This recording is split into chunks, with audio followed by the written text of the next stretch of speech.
bandeko babolingo, mbote vraiment yabingi, madosha konabino, toujours et toujours. Je viens avec votre émission, Tobengi na kombo ya Boyebi Bosolo. Savoir la vérité. Tokolobela bino vérité nini lelo. Na toile lelo, ba pasteur ba komi ya kokabwana. En ce qui concerne le ministère de la femme. La femme peut-elle diriger, être pasteur ou mener à bien une église? Nous allons le savoir aujourd'hui avec celui qui est contre, que l'on appelle le sauveur de l'humanité au nom de Jésus-Christ, notre souverain. Yango nazo bengaye aya avanda pembeni na biso pour asa la différence entre ceux qui appellent Jésus-Christ. Bazo permettre que moi ça ko diriger l'église na ya ko ceux qui nzambe na ye souverain ya a permettre yango.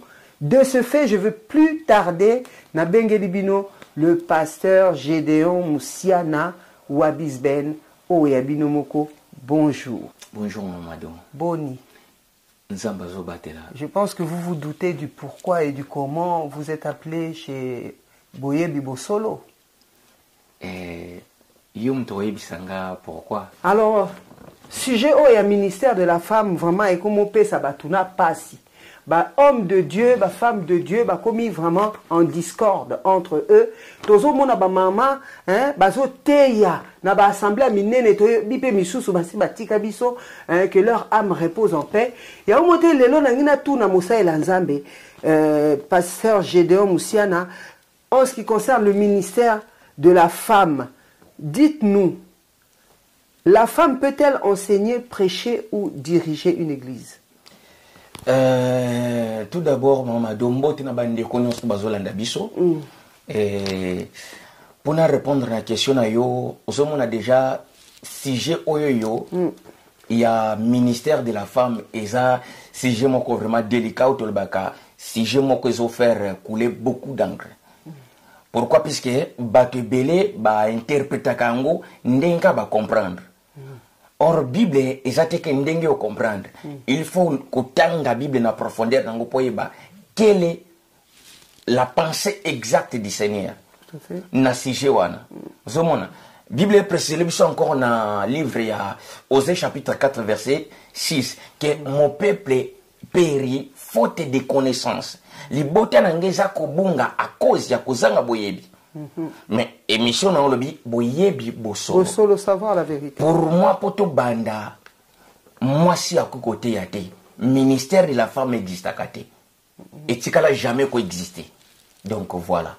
Bande ko boyoki oboyi que moi c'est à quoi conseiller alors que nous voyons dans la Bible tozaki na prophétesse na biso kombo ya Déborah dans le Juge 4 verset 4.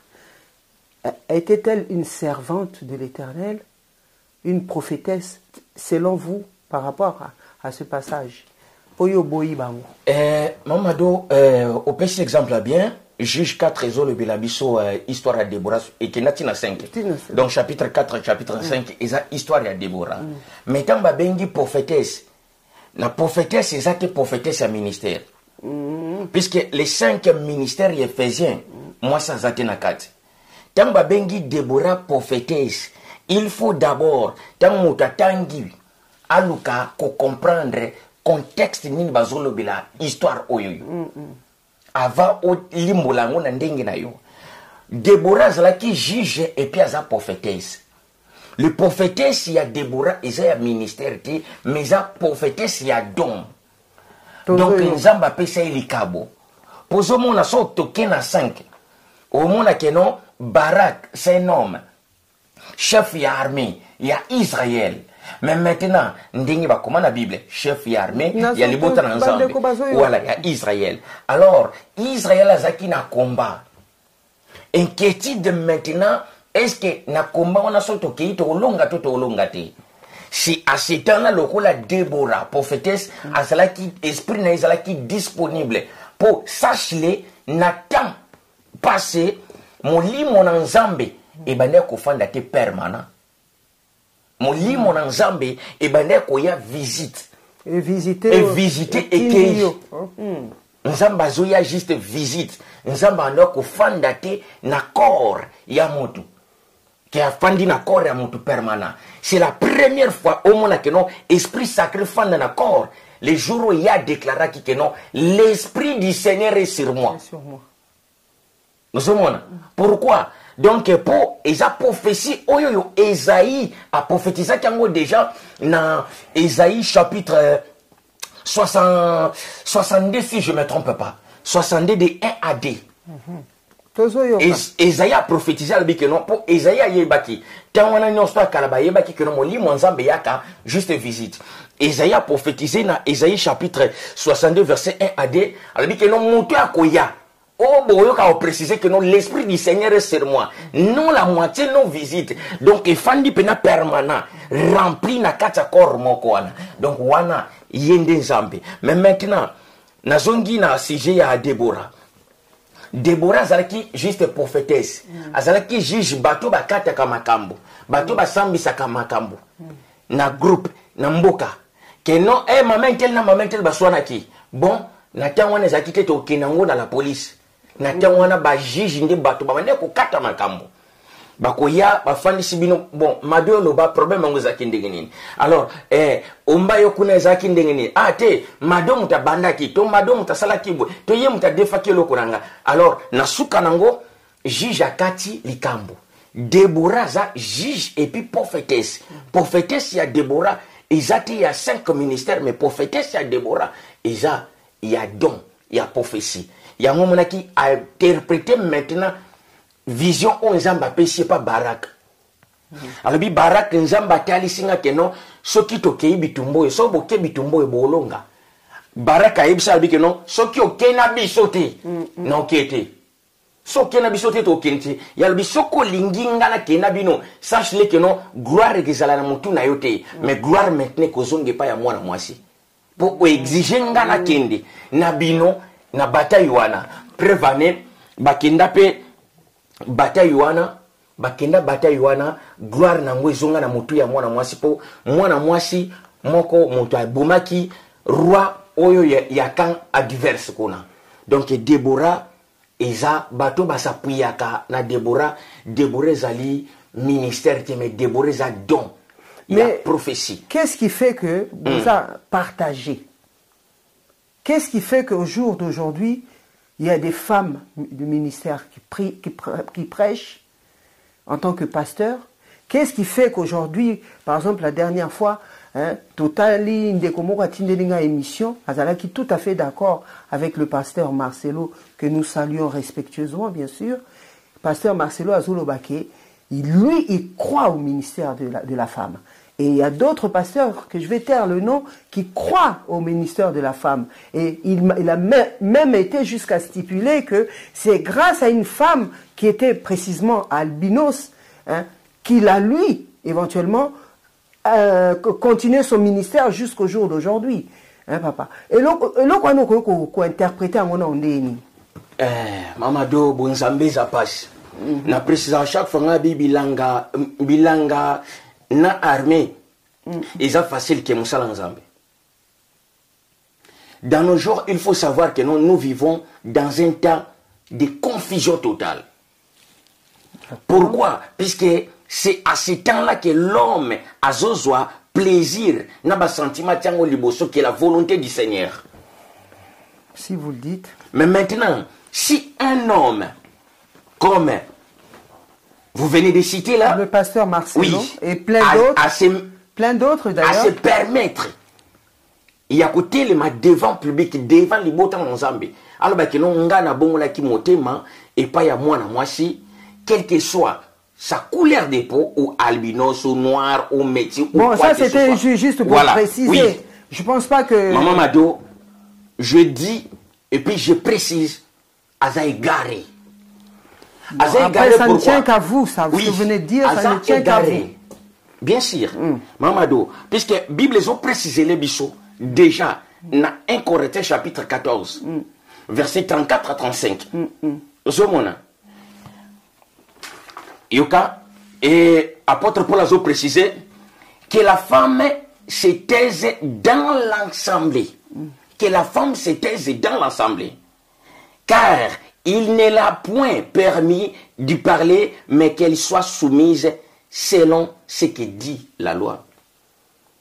Pas selon son opinion, non. Mais la loi. Apôtre Paul Lazare a place Moussous a précisé que non. Ici, ce n'est pas le Seigneur qui parle. Donc ici, ce n'est pas l'Esprit qui commande, mais c'est moi, selon moi, Paul. Mais awa a précisé très bien. Bandeko bazolanda biso naza toza na livre ya 1 Corinthiens chapitre 14 verset 34. 34 à 35. 34 à 35. Merci. Mais maintenant, ozomona bien azoloba non selon lui, mais selon ce que dit la loi. Alors tant que tangawa, il faut bandeko wana ba comprendre baluka qu'est-ce que dit vraiment la loi. Loi zolobanini. Et bon yo il n'a pas loi loi. Loi zo précédé biso na livre, il y a Exode chapitre 34 verset 19. Exode chapitre 34 verset 19, nzamba zo préciser que non ba mettre mibali à côté. D'accord. Zomona que azu tous les mibali comme ba serviteur naïe. Puisqu'il sait que non, moi si, yo zala créé pour na mobali. Mobali a créé pour na Seigneur. Moi si azo se soumettre na mobali na ye, mobali azo se soumettre na Seigneur. Et ça étape. Mais maintenant, nous allons permettre que non, moi ça débordé et pas comme maintenant, tout près, on est allé, l'évangile à diable. Merci beaucoup, Wanezali, évangile à diable. Pasteur Nalingi, quand même, hein, il faut vraiment tous à la précis, parce que énormément de personnes aussi sont dans la confusion. Vous savez qu'au jour d'aujourd'hui, l'homme congolais, l'homme africain fait énormément confiance aux pasteurs. Voilà. Non, malgré, en dépit que quelques pasteurs déçoivent aussi des enfants de Dieu, mais il y en a qui font énormément confiance aux pasteurs. Donc, au niveau de Joël dans la Bible, Joël 2, 28, le Seigneur précise que je répandrai mon esprit sur toute chair. Vos fils et vos filles prophétiseront. Mais cela veut dire, pour un ensemble différent, c'est athée. Moi, c'est dans mon bali. Bah, c'est exactement la même chose pour le Seigneur. Joël 2, Joël 2, le chapitre 28. Non. Joël chapitre 2, verset 28. Parce qu'on a vu Joël chapitre 2. Oui, verset 28. Parce que je l'ai lu, on a comment qui Yo lobi que la femme, elle a sa place, l'homme, il a sa place. Mais l'Esprit de Dieu, selon ce que moi j'ai lu dans Joël chapitre 2, verset 28. Oui.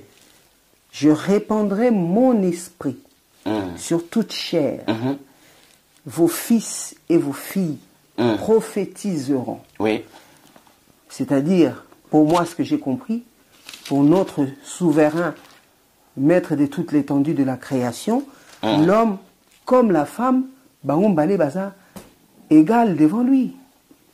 Qu'est-ce que vous en pensez? Donc là, après, j'ai eu un petit peu, on en a eu à parler avec pas mal de personnes, au Yanga personnel, on a eu un petit peu de confusion, on a batumusu bakene ko pesa même ba pasteur neti Marcelo na ba o bazolo ba pesa ki bango raison par rapport à passage oyo pour babi pour dans un différent c'est ça donc moi ça koki côté parce qu'ils ont répandre esprit na yena toute chair. Amadou, je profite de cette occasion pour na répondre pe pasteur Moko Boye dans sa l'émission pasteur Rwana c'est un prophète azana moi sinaye c'est un docteur. Une docteur, tu vois. Docteur médecine. Docteur, il y a parole. Ah, d'accord. Et non, par exemple, il y a à cause à la docteur.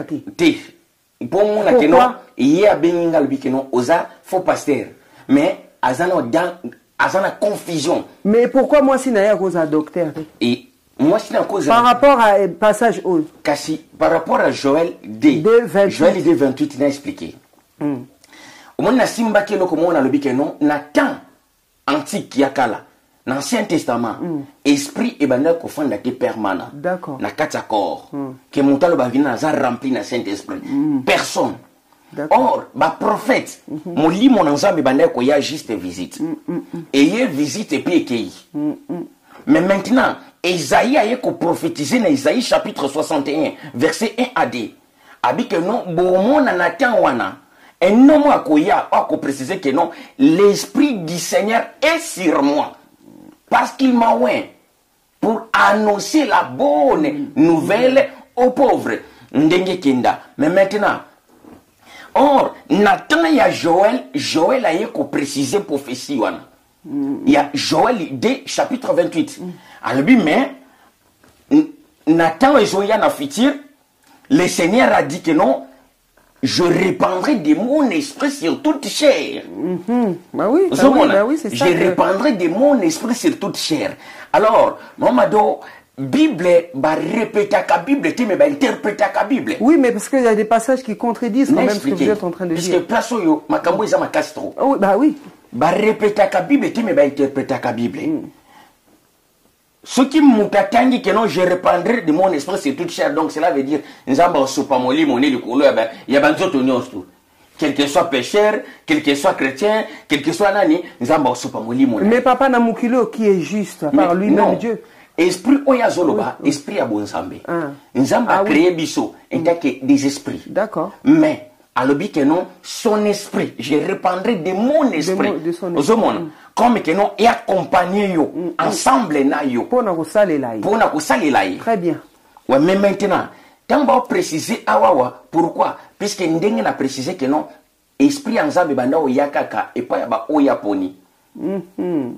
Ba pona yo, ba weldre yo, oui, osa reconnu que wana za prophétesse, to ba wana bazana sacerdoce.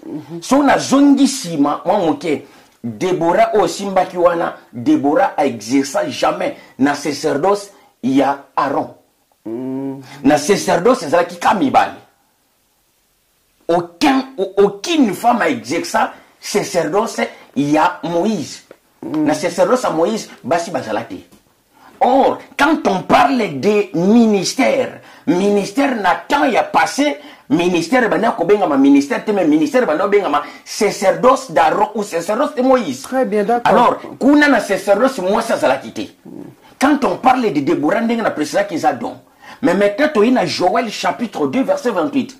Joël chapitre 2 verset 28, Joël a précisé que Nathan et Zoya Seigneur a lobby, mais maintenant à quoi répandre esprit naïe selon sa volonté, selon disponibilité à voilà, il faut yopé ça. Moto est disponible à recevoir l'ikaboana. Vos fils vont prophétiser. La prophétie où est qui uniquement bien précise que non, oui, aza prophétesse car yé moto à prophétiser. Pour tant on lobila kamakambo, il faut pas comprendre que non. Et ça n'a qu'à oyo nzamba pona qui 70 prophètes. Nakata 70 prophètes, il y avait aussi des femmes. Les 70 prophètes, pour accompagner, alléger la tâche de Moïse. D'accord. Pour accompagner juste le ministère de Moïse. Non, basala nakati. Mais, pour ce moment, ce qui peuple, on a non, tout bas qui n'est pas mon tout encore. Tâche ça, et belé. Papa, comment préciser comment Moussa l'ensemble, papa? Moussa l'ensemble, c'est Moïse. Oh yo, tindi le message. Non, mais si on a précisé comment Moussa l'ensemble, mais maman dit ça. Papa, on a une mission à vérité. Vous voyez, Bibo solo savoir la vérité. Yo lobi ke au la Moussa l'ensemble. Nazolo bela Moussa l'ensemble na aibi place zali. Bon, si on a tali émission, il faut bande ko ba lobela ke tala ba lobeli okuna. Akotala kaka, po yana na makamnyo suna lobaka. Ah bon, bah oui, nyons tu na lobaka landaka. Ah bon, mais donc ils sont na tcheka na tchema te alandaka. Mais nga na yebite papa. Oyeba pour ça tali ye moko boa comment se sentir donc équipabilité aux oyer. Aoluka répondre. Yango mona préciser Mamado. En tout cas bino ba sala nzambe pe bokomi pe komi boaka na ba pique. Oya piqué, oya lobi, oya piqué. Yango to komo kota na ba doute, ba to komi embrouiller nzamba yo ke la bino mao. Bato bazo kota na ba doute te ozomona mutu mososo azawana tissé dans nos jours. Bato belé ba ebote yate. Prévenir ndenge ozomona yo mutu mo abibika ka ministère de la femme ngam na bongo la motema puisque lui il s'appuie selon lui. Non, selon les Écritures. Mais c'est son témoignage, papa. Mais non, Mamado, témoignage na yo, ça n'a rien à voir avec l'Écriture. Le peuple de Dieu bazan a besoin de décortiquer parole. Non, il y a un témoignage na yo pour batuba landa témoignage na yo. Mais ils l'ont vaincu à cause de son et à cause de leur propre témoignage. Oui. C'est la Bible qui dit, papa. Mais c'est Bible a déjà clôturé. C'est quoi chapitre non livre selon qui? Non, mais nous avons témoigné selon son vécu. Bon, on avance.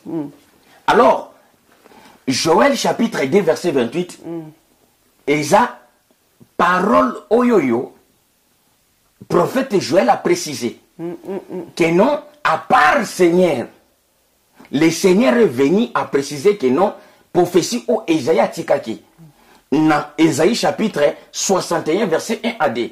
L'Esprit du Seigneur est sur moi, parce qu'il m'a oint pour annoncer la bonne nouvelle aux pauvres. Le Seigneur a eu ça l'accomplissement dans Luc chapitre 4, verset 18 à 19. C'est là que le Seigneur a précisé qui prophétie wana o Esaïe Tikaki. Mais maintenant, non seulement Esaïe Tikaki prophétie, il y a esprit. Joël pratique les missions prophéties il y a makambo tanika molimo. Joël chapitre 2 verset 28. Or, quand bazolo bela il y a Joël chapitre 2 verset 28. Po molimo ya nzambe bana ko fanda te pa batu nyosto. D'accord. Molimo ya nzambe bana ko ya juste visite et puis ekei. Visite wana pas ya mutu nyosto te. Uniquement bien précis sur le prophète. Et ils ont ça la visite et visiter prophète et cueillir. Donc, en offrant la permanente, première fois, esprit et fan d'un accord permanent, c'est le jour où le Seigneur y est mokoye. Alors, pendant qu'il y a Zawana, pour nous, c'est la différence. Et Zana Moutoumon côté, à recevoir encore mon livre, alors que nous avons rempli le Saint-Esprit. Non, à part lui-même. D'accord. L'esprit vivant. L'esprit vivifiant, 1 Corinthiens chapitre 15, verset 45 des autres précédents, les souverains seigneurs y a aza esprit vivifiant. Mon limo épais sakabo moi. Mais maintenant, tangu ya kei, na jour ya Pentecôte. Alors, les disciples basangani ensemble pour na causer la promesse. Oyo nzamba promettait que mon limo ekoya, beaucoup recevoir mon limo. Pour recevoir mon limo wana et que ça la maintenant permanent. Exactement mon limo à visite et qui. Maintenant, Joël chapitre 2 verset 28. Et yeko qui samana acte des apôtres chapitre 2 verset 16 à 17. Jour wana bazala qui unis ensemble directement va sentir que non le quoi tremblement de terre. Alors, na 9h du matin, batu bakomi koloba mino comme sous. Yo ozoloba peut-être kimbala o yebite. Oh, bambala bazan mais ya zoloba makambo nzambe na munoko na biso. Alors comment ces hommes bazoloba makambo ya nzambe ba proclamer makambo ya nzambe na langue natale na biso minoko ya mboka. Mais batumso abite ba langue masanga. Masanga babi non na tongo boy ba langue masanga. Non, c'est là, Pierre Tanga Yoki que non critique, comme était bateau, bazaba ivre, a télémi, a bandi maintenant le que non, homme, bandeko, et zate bateau bomoni basolo bamakamansa balangwe. C'est ici que s'accomplit la parole, il y a prophète Joël, voilà. Où il y a Joël chapitre 2 verset 28. Accomplissement, on voit salami awawa. Or, dont il y a prophétie et ça qu'on faire partir na 9 dons. Mais quand on a un ministère, il n'y a que 5 ministères. Na 5 ministères, moi ça zati. Papa, si tu as un ministère. Ministère, ça, tout ça, un ministère. Où tu as un prophète, apôtre, docteur, pasteur, et puis évangéliste. D'accord. Donc les 5 ministères. Dans les 5 ministères, moi, je suis na kata zati. Pour la zone selon la loi.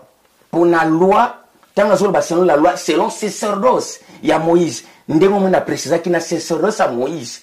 Sacerdoce, c'est là qui a la mibale. Pour les autres, il y a un ministère selon. Pour les Kabouani, il y a 5 branches. Mais il y a Kala, il y a qui branche ka moko. Basala nzamba notre travail na branche ka moko babenyango sacerdoce d'Aaron ou sacerdoce de Moïse.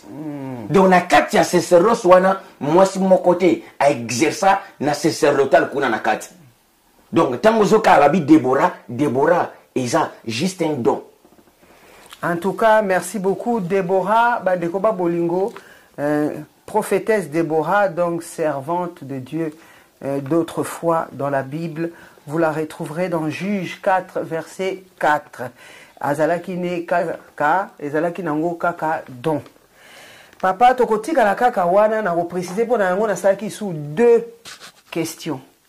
Parce que Batbaningi ça l'a vraiment éclairé. Hein? Au mécanisme nous par rapport à savoir na yo biblique et spirituel, au mécanisme quoi approfondir malobana bango parce que tout le monde a liboso pour na Joël Tolobi Dieu il a dit qu'il répandrait son esprit. Oui, les fils et les voilà sur toute chair.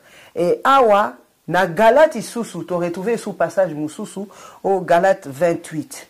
Oyo ils ont stipulé sous ils ont confirmé les sous kaka passage à Joël pour na kotal sakinzamba sala kanae différence te ni na mwasi ni na mobali parce que zoloba na Galate 38 de Galate 3 pardon verset 28 il n'y a plus ni juif ni grec ni esclave ni libre ni étrangers, donc tous sont égalité. Donc côté ce que peut-être bande qu'on a biso ba pasteur na biso ba maman oh lelo tozo mona bazo teya peut-être baza ko se basé na ba passage au papa yolobini. Maman do ndemo préciser wana na Galate chapitre 3 verset 28. 3 verset 28. Il n'y a ni grec ni juif ni femme ni homme ni libre ni esclave. Donc il faut ni étranger. Yango somona nabi bandeko ba s'appuyer ils ont un ministère moko te ba lukela ngo ba sala ngo ba défense bongo bo lukela ngo ba portion écriture pour bo s'appuyer. Mais ça quand même les paroles dites dans la Bible. Mais paroles dites dans la Bible yango mon dès le commencement na préciser qui. Na lobi Osée chapitre 4 verset 6. Mon peuple détourne faute de connaissances. Maman Mado parole de la Bible ba répéter ka parole té. Mais bah interpréter pour interpréter parole il faut que mon lit m'a révélé penser il y a les Cambouans les années pourquoi bah commis bongo or ce aujourd'hui Galate au précisé Galate chapitre 3 verset 28 il y a ni juif ni grec ni libre ni esclave non ni étranger il faut ce qu'on comprenne pourquoi commis bongo et ça ministère qui que non tout moi c'est un mobile bah commis égal non que moi si pas pour le banaye pour Galates chapitre 3 verset 28 le bien waniza manque ya connaissance Galates en tout cas pour Galates nous a commis un Paul a commis 13 livres mais maintenant Paul a précisé le son livre il y a 1 Timothée chapitre 2 verset 11 à 13 a précisé que la femme écoute l'instruction en silence avec une entière soumission. Je ne permets pas à la femme d'enseigner ni de prendre l'autorité sur les hommes, mais elles doivent demeurer dans la silence. Autorité, oyo Paul a précisé awawa. Enseigner, tu peux prêcher. Bah code la code prophétique autorité par rapport à la parole pour parole ensemble ça autorité ensemble oyo mutanga zia telemi liboso batu donc nzamba pesi autorité wana liboso ya ba o ba fandi wana pour ba yoka voilà donc directement là tu manteau moko autorité pour se mettre liboso non manteau wana moi ça kola tango oui mais maintenant ne faisait na 5 ministères éphésiens moi ça yango zo mona Paul azo préciser moi ça na droite ya côté les maliboso ya mibali po abanda côté ya bango ndengo lobaki keno pasteur na wana alobaki keno ya bongo na motema liboso et pas ya moi si mais papa loba kombo na pasteur Marcelo oui zo mona donc tango déjà lobi bongo ya mo na ebisa kingo na bi lelo to mo na ba ministère mususu zo mona keno un homme ou ba bengi homme de Dieu à un ministère, moi, on a peut-être 15 000 membres. Mais sans autant à vérifier départ Nezaki Mabi. Papa pasteur, mon est bon. Oh, nabi pasteur amunene na miso ensemble bazakate nalabia yoka yo yebite kutu que non ba pasteur amunene nde baza ba envoyer des diables pour ba conduire les botans ensemble na lifero. Ça ne tient qu'à lui. Oh. Moi je pose des questions, il répond et ce qu'il répond ne tient qu'à lui. Voilà, na préciser na tangi kombo ya mututi na lobi mamado e belé ya ba pasteur amunene yo yebi bazan égarement et puis bazawana donc bien précis envoyer à diable pour pas conduire car troupeau égarement total. Pourquoi n'a précisé la zone dit la question no tuningai Galates chapitre 3 verset 28. Galates chapitre 3 verset 28 et ça quoi prier ministère était. Mais Galates chapitre 3 verset 28 pour la précision pourquoi il y a ni juif ni grec ni libre ni esclave. Pourquoi? Puisque selon la loi, selon la loi, yeba kenon basina mibal bando sang na place sur mon côté pour na kilt. Il y avait le parvis des femmes, le parvis yamibali et puis le parvis des étrangers. Les étrangers bako se mettre ensemble na peuple ensemble. Mais wana selon mi beko ya loi. Alors awawa dans les seigneurs, tant que le souverain seigneur aye, pour la précision, nakati ya seigneur, non selon loi, mais pas ya seigneur, séparation exacte.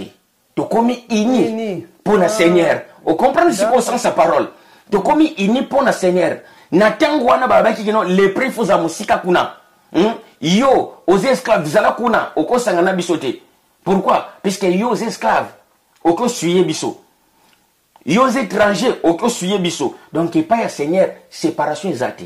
Moi si mobali étranger nani boya to sangana biso nyonso to yo kamaloba nzambe.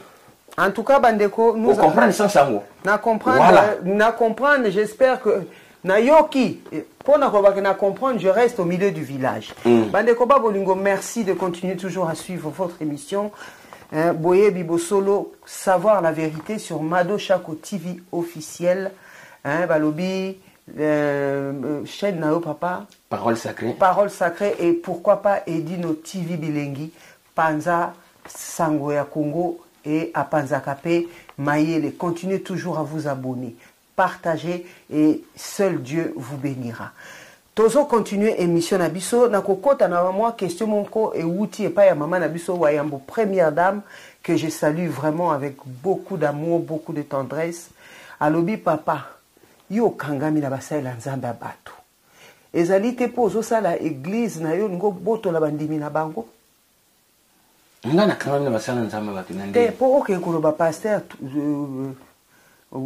pasteur Nabiso Marcelo o loba pe otina maloba pa ba pasteur yango azoloba kuna azosa asina lobi tunelanga nanu papa azosala église yango zoboto la baninga to vérité makambo zolobeza pena non connaître la vérité ndenge se bengi maman do nazosala église te zomona po ngadi na makambo nzambe na sala sentiment na ngati d'accord na makambo nzambe na sala sentiment na ngati po na yebi makambo nzambe za passe passe et puis na makambo nzambe omonio lelo vomie kutu batu ba sikayo nzambe betro maboko ke batu ba betro maboko mais nzamba sekayo son nzamba sekio et comme très grave bible pour mona que non ministère ya femme oyo bango ba oloba ya on a précisé na bi eza question écoute ta parole na compréhension à parole au cause de la diplômé doctorat docteur ou licencié mayele ya classe eza mayele ya bonzambe te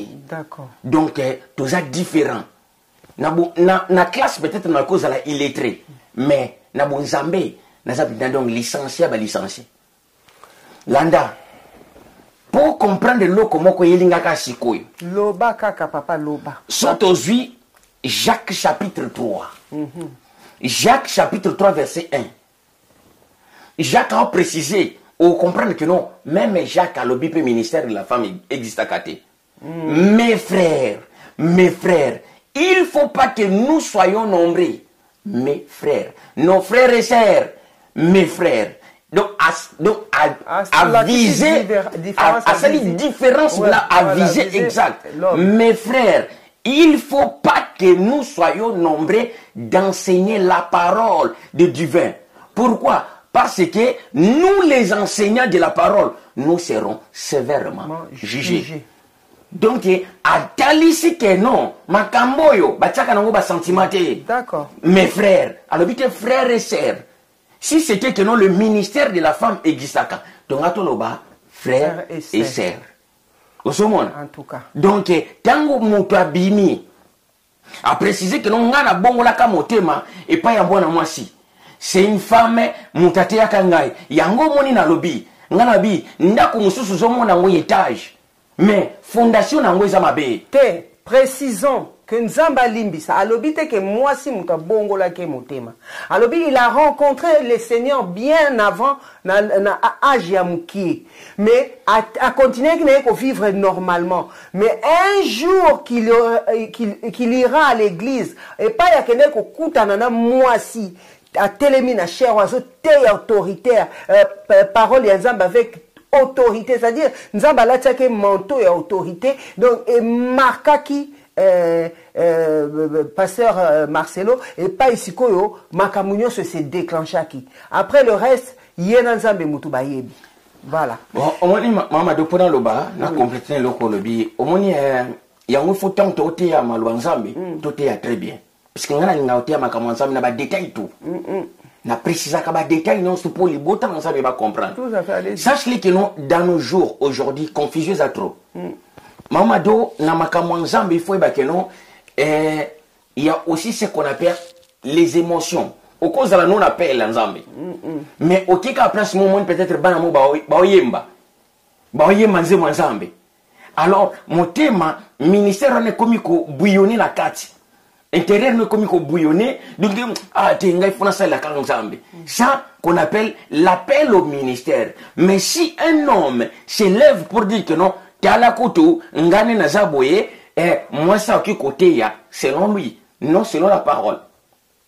Moi ça côté ya po, Ngapeni Nazabe na Yokaki, enseignement ya moi si, Mbalamoko na Zongida le Seigneur Nabi que non, il est dans le faux.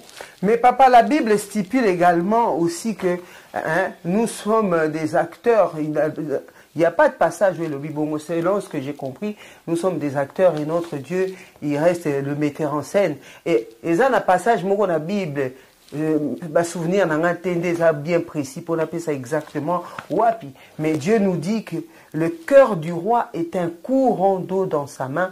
Il incline partout là où il veut. Nzambe muta inclina qui monte bien, muta déjà qui monte maman nanae. Non. Là, nous allons pas parler des émotions parce que Nzambe, le biana que non, il incline là où il veut. Et ça n'a sens que non, Nzambe. Et ils ont cette chose toujours dans Joël chapitre 2, verset 28. Mais Mamado, ici ce n'est pas quoi ici. C'est ce qu'on appelle les 5 ministères éphésiens. Les 5 ministères éphésiens, tu vois, dans le temps actuel, donc il y a confusion. Pour comprendre parole bien té. Le quoi va comprendre parole bien té, bazo simba siko ba bouya ba portion écriture bango ba yebi que non. Awa we le bible donc à comprendre en un sens sous. Or parole peut le bi sous. Sotali galate au peshinga. Et le bin sens sous c'est le bela assemblement ya kilti. Soko tali o ba simbaka. Il y a Déborah a exercé jamais ministère. Puisque Nathan passé on a précisé, les autres benga ministère kuni ba no benga ma sacerdoce. Na sacerdoce, ils ont qui 5 branches mais qui branche moko. Basi bazala kité na kati. Zomona. Donc tangu Paul a zoboya pour Paul a yebi et lokoni na zoloba, c'est dans le Seigneur.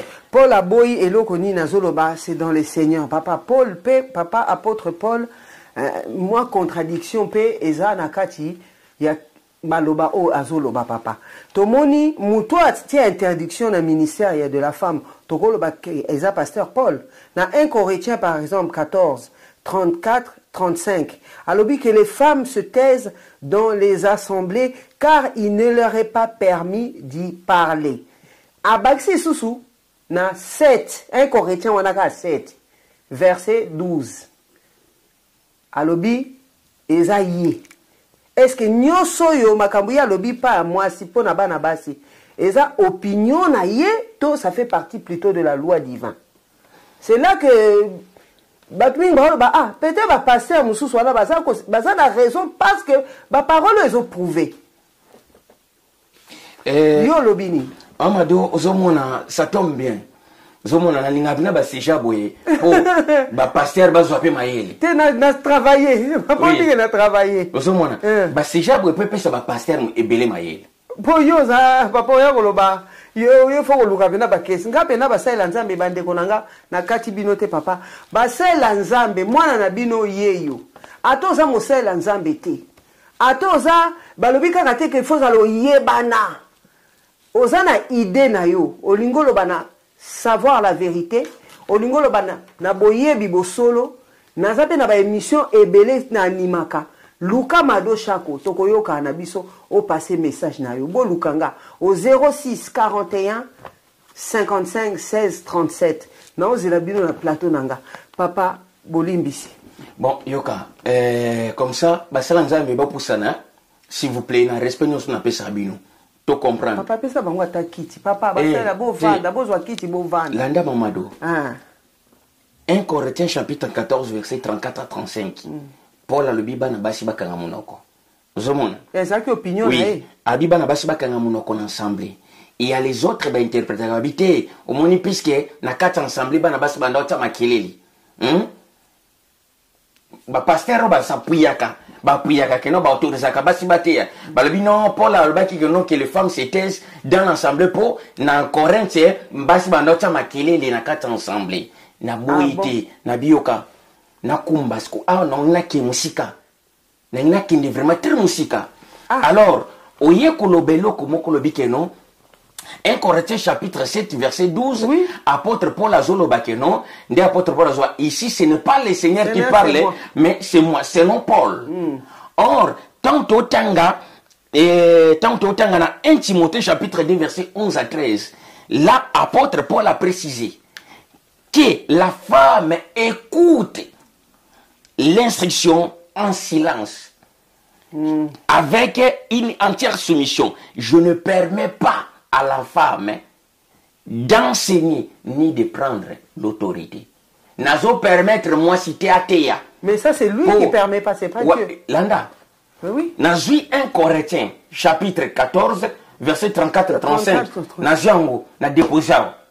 Nazo sous 1 Timothée chapitre 2 11 à 13 na déposé na longolisco Paul na makamboy pour pas comprendre que non Bible est à profondeur. Mais papa quand il dit c'est pas lui c'est lui qui parle et non le Seigneur, c'est son opinion qu'il donne. Ce n'est pas l'opinion de Paul. Déjà dans 1 Corinthiens de on a précisé que dans 1 Corinthiens chapitre 14 verset 34 alors que non so kiti na sozo mon abi selon ce que dit la loi, non selon ce que dit Paul. D'accord. Vous savez, baoba lo bakabazoa, baoba torizaka basi bate ya po basapuya babia. Paul azaki na ba phrase na ndolo ba. Ici, ce n'est pas le Seigneur qui parle, mais c'est moi Paul, selon moi. Mais c'est exact. Mais awa Paul azope ça, après ces références, selon la loi.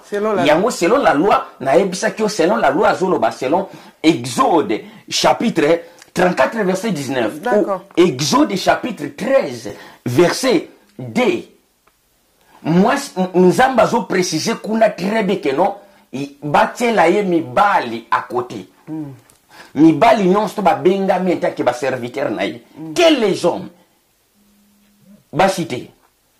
À part ça, tango mutunanzambe moko a s'élever. Mamado, parole les a passé. Mutunanzambe tango a s'élever, il y a le que non, basi pe bokote ya. Prenons l'exemple. Nzambe. Tala nzambe mutakeli banyama. Alobi koya kopesa nga offrande ya nyama ya mwasi te c'est une abomination. Eza lokola ofingi nzambe. Baza wana baza ba lecteur ya parole. Osomona mamado. Mais maintenant ce qui nzamba boy ke no pesa ye même ya mwasi te ton taba ya mwasi te so ya mwasi te. Poulte uniquement coq. Na lingi kopesa offrande ya poulte. Po eza abomination na miso nanga. Alors ministère est le quoi que non muta s'offrir pas en Zambie. Quand on parle de ministère, exact non mutoyer ko s'offrir pas en Zambie. Na mi pe si mobimba pour na sale la yo. C'est comme une offrande. Nga na mi pe si le quoi offrande pas en Zambie pour utiliser corps oyo. Alors, moi si so yo lobi na mi pesi, nzamba zu moi si. Les mêmes moi nzambe. Aboy que non, bo pesa nga nyama ya moi si te. Mais ndenge na ko accepter ce ko ba pesa moi si. Asali na ministère. Mama do tozo kende. Nazo yoka papa. Alors, à part ça, et le mot merci Seigneur.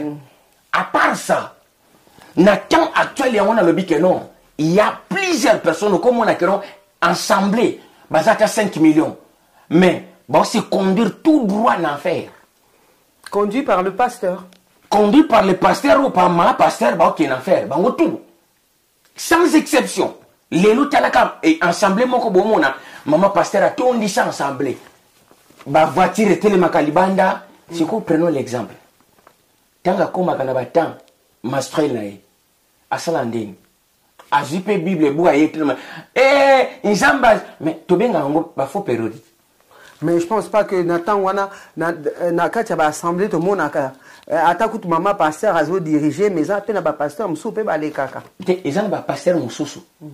Donc les premiers les 30 yeka mutate yaka. Bon après c'est azana ba modérateur na ye voilà. Pour moi na que non confusion ezali. Mais maintenant to longoli maloba ya Paul mama mado. Wana komi sko gourme na bango. Pour to kende bien. Sko awa watu kende makambo ya molimo. To longoli parole à Paul. Bazwa Bible o bango bazanango. Apocalypse chapitre 2 verset 20. Wana sa sous Paul te koma kama molimo. Wana ezate o Paul mutalobi. En tout cas ça chauffe, ça chauffe. Apocalypse chapitre 2 verset 20. Na ba ensemble ba simba ka livre wana. Vraiment. Pokuna eloko nyonso tout to luka tozo zelango e ya noté soto ki en Apocalypse to zelango e ya no. Pour Bible zo préciser très bien. Dans le livre d'Éternome chapitre 29 verset 28. Ce qui est caché c'est réservé uniquement pour lui l'Éternel. Mais ce qui est révélé, c'est révélé pour nous et nos enfants. Mais maintenant, tango tozo tia makile le ministère de la femme, mama dolanda ce qu'on attend Apocalypse chapitre 2. Waniza polite. Mais c'est l'esprit. Le grand esprit, otobenga le grand esprit Congo. Le grand esprit à le maître de toutes les parties de la création. Yoka place au monde nos paroles. Papa loba loba. Poye ma parole les ana gumo ko ko zoidete. Loba papa loba. Bazaka na ensemble mais ba comme on a profondeur la parole. Loba papa loba. Yoka makamanzambe, yoka makamzamba lobi. Loba. Aux lettres nzamba tindi Jean. Comment lettre envoyée l'église ya Thyatire. Mais ce que j'ai contre toi, c'est que tu laisses la femme Jézabel qui se dit prophétesse enseigner et séduire mes serviteurs pour qu'ils se livrent en l'impudicité et qu'ils mangent de viande sacrifiée aux idoles. En tout cas, moi, ça a une réputation ma belle dans la Bible. Partout que n'est pas. Wana nzamba zo ça l'avertissement d'église. Quand on a ça contre yo. Pourquoi? Oyo tiki mwasi. Oyo. Otiki mwasi. Ozomona, pose la parole prophétique. Ce que j'ai contre toi, c'est que tu as laissé la femme Jézabel. Ozomona, Jézabel, c'est une sorcière. Mais maintenant, abipo tiki mwasi ndoki nzamba zobenga mwasi ndoki. Pas toutes les femmes. Oui, il précise bien la sorcière. Il précise bien la sorcière Jézabel. Pourquoi? Puisque Jézabel a qui audace wana. Il y a côté les mana période il y a Eli le Tishbit. Il y a télémé audace wana bim non ngapena bâtir ministère na ministère à Jézabel. Maintenant awa l'esprit et y maintenant pour Apocalypse c'est encore conclusion la Bible. Nous avons ça l'avertissement l'église. Alors ce que j'ai contre toi, c'est que tu as laissé la femme Jézabel qui se dit prophétesse enseigner, prêcher pour séduire. Puisque Mamado, pourquoi précisément à séduire mes serviteurs pour balayer viande, balayer parole, pour ezali, sacrifier na ba idole. Donc papa, nasi ça. Loba na lupo. Nzamalobi, moi si côté le makaya moi c'est ça séduction. Abenyango séduction. Moi si tango atelemi pour séduire. bana basi beta batele makawana omona mibali mobala wala ndasu makambia zolo bate. Bon après c'est pas la faute de la femme hein. Non non, c'est si les hommes Maman Mado, il faut déjà dans fond une parenthèse. Oui. Maman Mado, Nzambe asala bino déjà boza sacré. Moi si kotala moi si boza sacré. Moi si soit telemi mibali bako zala na 30. So moi ça lekane. Ata bana beteli solongo ya foot. On a donc bah siffler bêtement. On a mamma mia. Vous ata ba déranger. Papa même ba ça l'ensemble bébé ba mamma mia. Mais ata biso ke basala nzambe bo to beta ngoti. Solo. Toza mibali. Eza natira nzambe sala bongo. Oka minabi nzambe. Sero na faut so taliga otondi nzambe. Mais ouais. To lo bande mo ti phrase. Ouais, c'est témoignage papa. Ti, on lui les mêmes la création non langage codé. Nabi sero na so talier otondi nzambe. Donc otondi nzambe cela veut dire elle est belle. Nzamba sala kitoko. Donc na kitoko ne otondi nzambe. Mais maintenant yango zo mona awa. L'Apocalypse chapitre 2 verset 20. Bandeko bazo prier ministère ya femme puisque batangi na Bible bien té. Ba komi na koto oté puisque oyo komi lokola ba parole prophétique. Na parole prophétique mais tant tozo luka nzambe opinion ya nzambe na ministère de la femme. Nzamba pesis ko opinion na ye na Apocalypse chapitre 2. Apocalypse chapitre 2 verset 20. Lettre envoyée à l'église à Thyatire. Alors il sait que j'ai contre toi l'église parce que tu as laissé la femme Jézabel qui se disent à prétendre qu'elle est prophétesse. Prophétesse soya lobeli englober les 5 ministères éphésiens. Vous comprenez? Okay. Les 5 ministères éphésiens tant englobango nous sommes des prophètes. Des prophètes, cela veut dire que non, bateau nzamba lati si casse manteau wana. Alors bi potiki mwana moi ça zol baza prophétesse. Mwana moi c'est la prophétesse na kati toza pasteur, évangéliste, docteur, donc tous les 5 ministères englobés na kati. Enseigner, à prêcher pour séduire, enseigner, à prêcher pour séduire ba serviteur nanga, ba sali nanga, ba lia viande balia nourriture oyo ezali nourriture moko livré na ba idole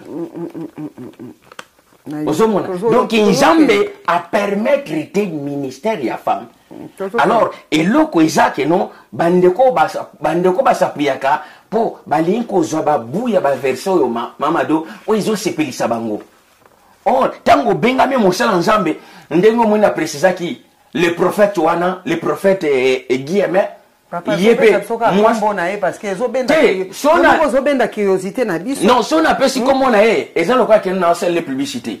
Pour c'est un prophète moko boyaka singanga ba matea. Nini? Asinganga matea. Mais pourquoi singa na matea papa? Te, mamado. Po bino nyonso boyi ba ke batu basa il faut kutana ka bosali réunion entre vous. Yoka na ba. C'est ça erreur na bino papa. Maman dosso musala nzamba asenga matea c'est qui a benga mina nzambe te. Ah papa, on peut pas tout connaître non plus.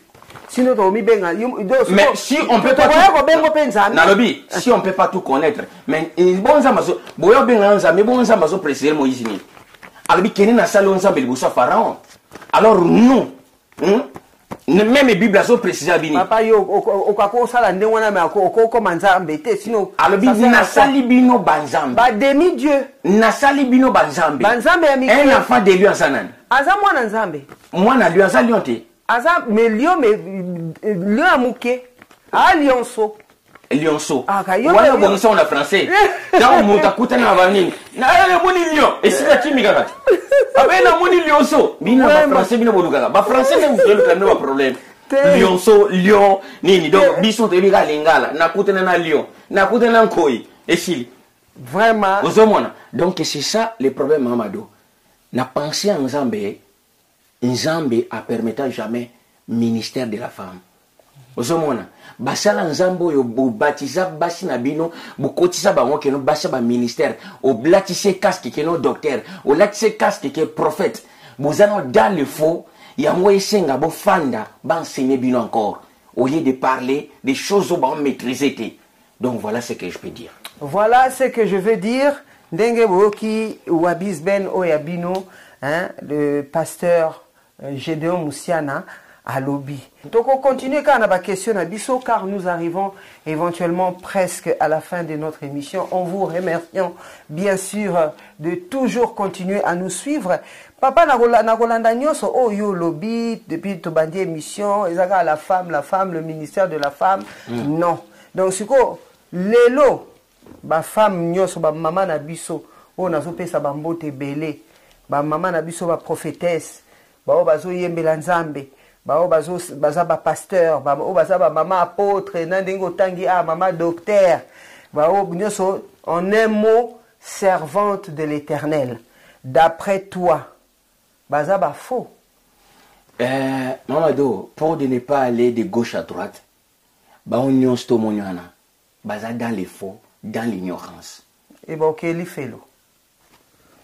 Ça va changer. Na précision très bien, l'Apocalypse. Puisque l'Apocalypse, c'est un livre moko. Nous avons précisé ma camp avec colère. Donc, à vraiment qui non, papa, otonda boboto, non. A précisé ma camp, on a pas détail tout. Ce que ça liberté, on détruire. Ce que ça liberté, on frappé. Donc, maman pasteur à Zakate, maman évangéliste à Zakate, maman docteur à Zakate, maman prophétesse le bas, ils ont un don. Vous avez un don, il y a prophétie. Oui, on peut accepter. Mais au prophétesse, un ministère des alagatés. Il y a 5 ministères éphésiens pour conclure. Moi, si na kachazate. Alors, la femme qui oyo komona a eu audace à s'élever pour prêcher la parole. Il faut que non. De quel esprit elle est animée? Non, comme on a eu Jézabel. Na précisé alors. Nabi, de quel esprit elle est animée? Toi animé na molimo ya ba sirène des eaux mami wata toi animé na molimo aza animé na molimo moye kambaye maman Mado, c'est ça ce que j'avais dit ça avant. Ne tient qu'à lui, je précise encore et toujours na lobi boy maman Mado ezate soko zoa diplôme tu sais bien s'exprimer en français que oyebi kotanga Bible très bien, tu sais bien parler ya kozoda son lobi que non. Comme na yebi, verset biblique, comme na yebi qu'on s'exprime très bien, maintenant, na bandi ministère. C'est ça ce qui pousse aux femmes, aux obenga, basalanzambe. Audace wana kaka yebi que non, naza mayele, na sisa classe peut-être na université intel, naza diplômé na doctorat, naza licencié na nini, en économie. Alors, tanga zo tangela yo, et puis tanga otanga, il faut yoka bargonde bimaka. Oui, ayebi uloba. Si koko yeba uloba wana, nzamba pesho po lobela mobali na yo. Nzamba pesho te po yo uloba na ensemble. A pesho voix. Mais moi que papa on se contredire parce que il y a des manières où bah maman n'a besoin payer quelque peu bah utiliser comme on a azan avec autorité charisme. Yo hôtel ma devant mobile noté na charisme. Oh lobela mobile on est sogine to ça. Mais kasi na ya mona lobi. Scanten na kanisi papa na de Londres kuna na. Na lobi oui. Bah gros bisous. Non, on lobela mobile ndé moi na moi soyé na scanten de lobi wana. Charisme. Mais il est animé par quel esprit? Nzambe. Il y a charisme. Il y a esprit à charisme. Esprit à mami watato, esprit à ni ya tati wateza kwa animé. Vraiment. Zomona. Donc il faut tout ça la différence à makambo. Ba maman na biso wana, j'aime bien des mamans. Oui. Zomona. Neti yo na linga ko mingi. Merci, maman Angèle na Suisse na linga ka mingi. Ma sœur Kelly. Donc vous êtes tellement belle. Maman Angèle. Maman Lydie, Maman Dodo. Donc, ils sont tellement nombreux. Maman cousin, maman. Maman Mundele. Sissi la Blanche. Maman Sissi la Blanche. Donc, Neti maman Sissi la Blanche, soga leki liboso batabando te sili. Cousin quoi? Kasi wana bango famille Panzani. Famille Panzani. Baza tellement belle. Na bosanité aussi la sœur Martine na maman Martine na Istanbul. Donc baza tellement très bien. Donc on a entouré des mamans. On a entouré na bam et baza ebelé. Sœur Niclette aussi na Sénégal na ngana bossa. Maman Niclette au Sénégal. Donc na France on ne parle pas. Bande ko limisanga ba oyo madame Umba, madame Gisèle Umba. Maman Gisèle Umba, maman Gisèle Umba. Ba gros bisous maman na aseka kaka. Yoso mona ya silika neti ya ko simba liloba. Ozomona. Ya ko simba pena liloba. Voilà. Asimba liloba telemi ya ko kwesa ba. Maman na biso Madame Churamboma. Maman de 5. Maman de 5. Donc baza. Et puis Papa Churamboma ba liloba. Oui. Ayebi liloba makasi Kasi juro prophète ya lokutana ko so nsanga. Mnemisho kama nosa na Churamboma. Ko ba boite. Mais bien sûr. Vraiment to pesi papa m'a passa. Yes à papa nanga Papa m'a passa. Mobile makasi maman de 5. Bandoi na biso ba gros bisous. C'est on a bien un 30. Jennifer a bien betake yango mapekane et tiabo. Mon atenda tambola bon. Un peu pour amuser la galerie pour tout na makama makasi. Papa idée moko ezoye langa ko tuna yo bo. Siko rôle ya maman pasteur. C'est-à-dire maman pasteur pas sur la forme ya ko diriger église mais moi si siko ya pasteur. Torobenga enani est-ce que yepa ko exercer ministère na sima ya mobile nae maman pasteur déjà so ba bengi maman pasteur donc okomi mutu moko yo moko il faut contrôler la vie na yo du jour et nuit. Pourquoi? Puisque mobile no mutaza ko exercer ministère mais yo za ciblé exemple na quatre ensemble. Ça c'est un rôle monene papa. Et ça rôle ya monene. Ça rôle makasi. Comme cible monene po moins de faux pas. Ba sérieux soit et bon moment na mon moi sini na onté. En tout cas une grande pensée, un respect à tous les mamans pasteurs du monde entier. Voilà. Donc aux a cible. Alors yonde et fan de l'une église et ça exemple et pas ya ba jeune sœur na ba maman. Bon siko papa bandenge batiaka maman pasteur avant na pasteur liboso. Et ça obligatoire ou bon pasteur à revendre na mutu nyonso. Non, ntango batiaka place à liboso eza uniquement et puis place à liboso eza donc ba fertilité mokili. Ndenge bato batiaka bata mokili. Or le Seigneur a précisé très bien dans Matthieu chapitre 23 pour nga verset za na mbebo. Dans Matthieu chapitre 23, le Seigneur a précisé les scribes na ba pharisiens, ba hypocrite bozali. Bino bolingaka ba première place na ba fête. Ba benga bino, ba benga bino ba maître, ba le zip no mona lelo. Agadi, nani. Donc tu vois, puisque l'homme a toujours besoin d'honneur. Alingi gloire wana. Mais or l'humilité précède la gloire. Vous mamado. Donc maman pasteur place mise à libosoté. Mais maman pasteur déjà tant vous a moi ça pasteur na quatre ensemble ba déjà qui non moi si na un tel. Alors tant yo zoya na ensemble pour maman moko ko ça peut-être ba discuter qui na mobile na mobile nanga lo bla kinga boy yo za lokola wana lokola conseiller numéro 1 ya ba maman. Rôle na yo ngwana ya ko ebisiti ala zala boy zala soumise. Place lo ba boy atakande mati luko sala boy non mais quand peu comme qui dit ça luka donc ils ont rôle mon comme qui non c'est pas exemple mais place nous a été le pour toi on dirait que non la reine vraiment en tout cas merci beaucoup émission Nabino Boyebi Bosolo savoir la vérité lelo vraiment ils ont dédié pour na ba maman nyoso mokili tous les mamans pasteurs du monde vraiment to bondeli et nzambe ape sabino lisusu ya mingi afin que beaucoup ko mener église na pour la seule et gloire du nom de Jésus-Christ notre souverain premier. Papa, Jésus-Christ ya le souverain Seigneur ya. Le souverain Seigneur ya to pesi papa lokumu na ye na ndenge alingi to bengela papa na ye. Papa. Kande na lobi basi na kati ya mokili bazaki pembeni babongolisi batu mitema par rapport à leur enseignement. Okomona pe na kati ya ndako une femme sage qui bâtit sa maison. Au côté na kati ya ndako wana c'est pas papa qui donne l'éducation parce que papa est parti travailler. Même Bible le Bible moi ça komona passe na robota papa okekoluka musala po atambusa ndako na ye. Ndenge moko pe na kati église. Lelo na kati église, ba église est belé na mokili o batu ba tombole yango eza ba mama. Ya ungana ninga ba mama mingi. Mitema ya batu ebele bongwani likolo ya ba mama. Et moi je te dis papa, nazalaka na fierté. So na moni maman moko aza ko enseigner. Neti maman Joël Mikolo, na yebiti so maman Joël Kabasele. Hein? donc na mona ka zo te ya me na mona net na longole na place wa zalinga na tele mana na loba donc et ça la kanga esengo to moni maman na biso maman olangi que ça me repose en paix à longwe a impacta ki mokili par rapport à ces enseignements aujourd'hui basi ebele bayebi liloba comme mibale ebele bayebi liloba peut-être même toi aussi un jour tu as été impacté aussi quelque part même soko kolobango te par les enseignements d'une femme qui reste peut-être tout au plus la maman qui vous a mis au monde, respect et paix à son âme. Donc, par rapport à ça, papa, tout le monde dit que Moussala ou bandi kaka awana se amokilité. Et bandi, même quand le Seigneur était encore, le Seigneur Jésus-Christ était encore là. On va voir aussi notre maman Marie-Madeleine qui était première témoin, c'était une femme. Le matin du Pâques, tout le monde a, basi et belé bandé qui entouré Jésus même à la croix de Golgotha. Tout ça, kaka évangélisation. Oui, papa, moi j'aimerais bien savoir.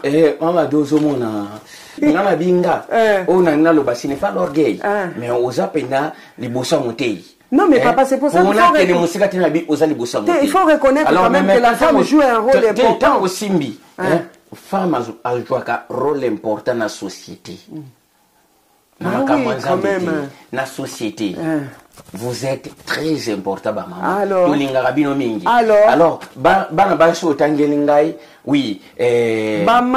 de respect, le pasteur Joël n'a bien pasteur pour naïe à chaque pasteur. Pasteur Joël, papa. Bon, tout ça la discussion qui n'a combo naïe. Bana basignon en général au baté yaka. Topesi mbote mingi. Topesi maman Joël to mingi mbote. Au bébé c'est mission Mamadou. Te na bébé c'est mission de papa. Ngana zo ça les missions na yambi yo. Oui. Nazo obligé ta ko ça la yinga makamneti yo papa. Alors na forcé oté. Mais soza libungi na wayi soki noza. Naza na libungi. Nzamba limbisanga mais ngai na yebike à partir d'une femme, j'ai été changé aussi. Oui. Je suis venu au monde à partir d'une femme. Nazo landa. Ozomona mwana mwasi akoye ba oloba très bien. Akoye ba pena koloba très bien. Hein? À cause de connaissance wana à ce groupe à maman. Ba maman boya gato partager le ba ensemble. Entre eux c'est autrement dit. Mais na quatre ensemble té. Tu écoutes peut-être pas mado. Ah tu partager le ba place sur le binin. Donc entre eux ba sali groupe na bango ba té oya yebi ko le ba bien. Donc abandi ko s'exprimer. Donc voilà, on les a péché. Mais tant que comique non, oui, au l'équipe bosso, il y a nino yo, il y a ensemble,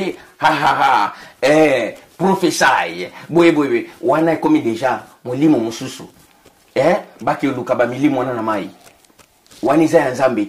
Mais maintenant, pour na conclure, c'est ce que lui dit, moi. Dans le biboui, pour na conclure. Les locaux lobby, les jours il y a basi yaki na message baki ko témoigner mamado na 5 ministères tous na ministère à témoignage oui bien moi tous na prophète apôtre docteur pasteur évangéliste 6e awa ministère à témoignage zati les femmes ils ont venu témoigner litatoli na lingala babenga na litatoli baye kotato la yo poko zala po la libu na kotato la makamunzamba sali na kotato le loko na mona ki mais Jésus va notinda batu pe batato la tango sali na vie na bango papa oui je me rappelle dans la Bible je connais pas tout à fait bien la Bible allez témoigner mais ça mamado dans le Bible témoignage ça côté yate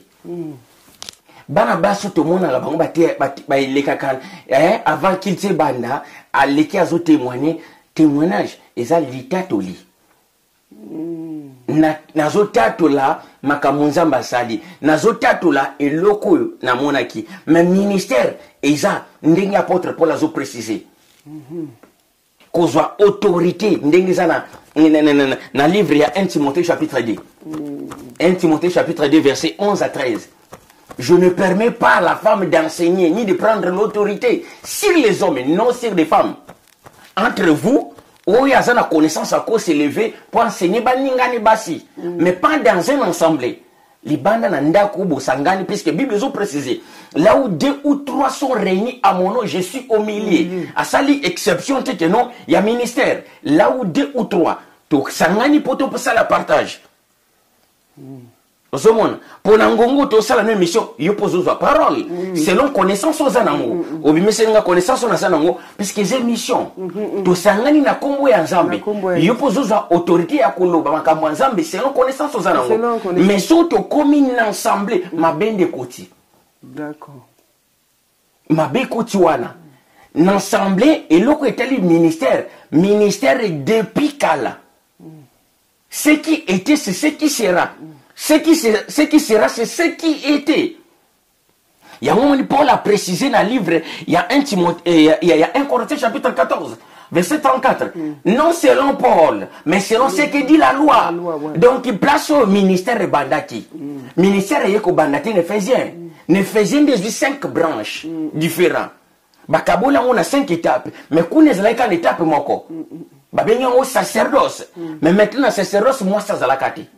Moi si mon côté exerçant dans sacerdoce, baye la biso, ba bible ba mbatanga ka ba prouver que moi si mon côté exerçant dans sacerdoce, azate.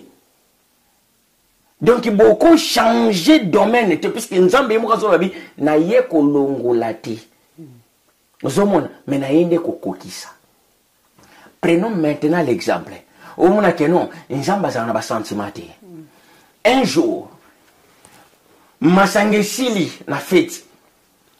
La mère du Seigneur s'est levée pour revenir.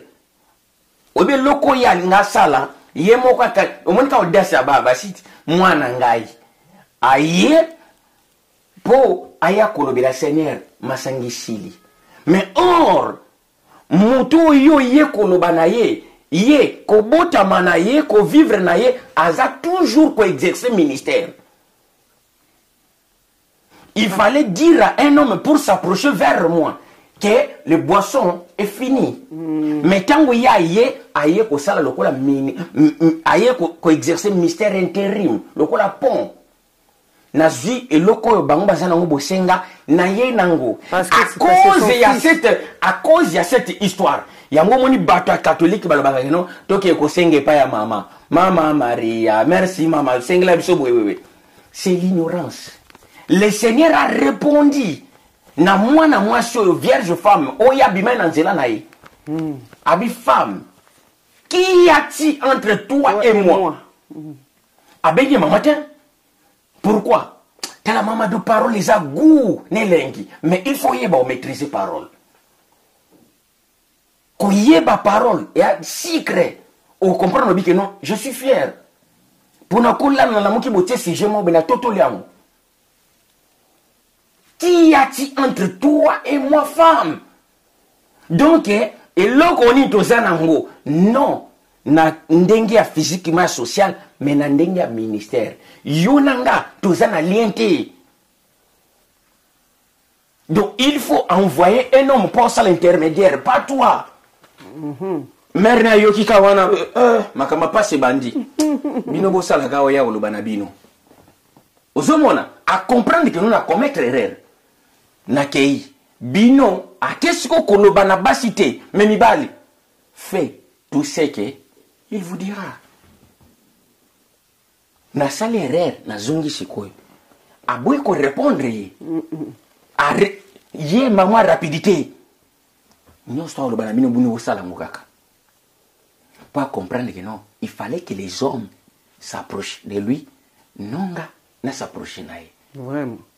Prévenez tangu bande kopona remplacer ya Judas mama na yazakiwana bazui Mathias na mususuana batie bango mbali wana babito bwa kazeki 2 hommes Marie de Magdala zakiwana Marthe zakiwana et puis des femmes Bible ba femme ba accompagner qui bazalakiwana mais si le ministère de la femme existait maman mado bangai bazwa place wana babino tucha mwasi na mobali puisque bazwa qui 2 personnes mais ils ont juste pris les hommes. Omoni pour les longs que non quand nous parlons tout le bâté pour tout s'épeler sa monoko mais tout le bas pour Bible ont précisé que nos mes brebis connaissent ma voix ba oyanga soko lobi pena bayate o nzambe mutazoloba à travers moto. C'est donc, c'est juste un instrument où le Seigneur a poni pour à utiliser. Vraiment. Nous, malgré nos faiblesses, mais nous sommes vraiment des canaux bien précis où nous avons besoin pour utiliser. Tobukaka toujours ma peka. Pour Nzamba Tombouama. Donc voilà ce que je peux dire. Alors, Tobukaka ma peka pour Nzamba Tombouama, et de ce fait, faites tout ce que Nzambe Mokeli na likolo na se Nzambe na biso atango nyonso en Jésus-Christ notre souverain ya. Na pamboli bino na kombo na Yesu Christou. Voilà notre émission arrivée à la fin. Napesio, merci pasteur, ça a été vraiment merci vraiment j'espère que qu'on dit sous invitation prochainement pour un autre sujet au bande konanga ba pesanga parce que bango nde baba avec plaisir sozo respecter maman mado lobela na ministère ya prophétie ya la femme parce que tout le monde a mikolo na internet makambo ezoleka teto lobela vraiment. Alors on a profité pour na kopesa bino merci. Kosenga binobo continue toujours à s'abonner et pourquoi pas partager. Kakaye Moko, le maître de toute l'étendue de la création, responsable de nos souffles de vie, à Kokanise la bino, toujours et toujours. Nakanisi bao yanga elombe. Mon amour de coach, hein, balobi chamala, chamala, chamala, mbongo chamala. La pesio mbote mingi balobi kiriku na mbonda. Yopo lingi makamanzambe mingi émission na yango partager hein. Tia ba j'aime, pesa ba appréciation. Na pesi groupe nyoso hein, ya Tala, association Tala na pesi bino mbote ya mingi. Na kanisi ba Denzu, na kanisi Nestor, na bosanité papa nanga Adeloleka. Hein, Nakanisio. Napesi merci, une forte pensée à mon petit frère, énormément de félicitations à mon petit frère Trésor Johnson Moulongoyi. Vraiment toutes mes sincères félicitations pour Nalibala Nayo, na mwasi nabiso ya kitoko, tala mwasi kitoko. Wayambo première dame babi DGC Blaise family ba oyo nyoso yangai na kanisi bino, ba oya basi, ba oya mibali. Kaka ndenge na lobaka, mes enfants, mes neveux et nièces, kande na lobaka chako, oh yabino. Merci beaucoup. À très bientôt. Bye.